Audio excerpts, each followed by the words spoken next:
249.6cc, dual overhead cam, 4 valve, single cylinder, at ito ay liquid cooled na.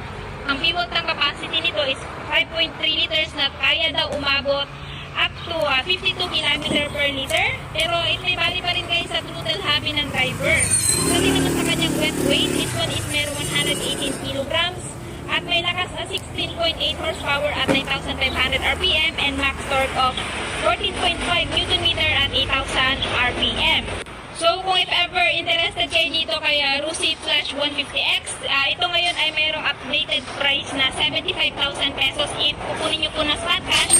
Pero kung gusto nyo naman ang hulugan, down payment is 4,000, tapos yung monthly sa 3 years ay 3,400, less rebates na 300, so magiging 3,100 na lamang po. At ito po ay available dito sa Rusi Salvacion, Panabo City Branch. So, ano yung masasabi nyo sa motor na to guys? Comment down below.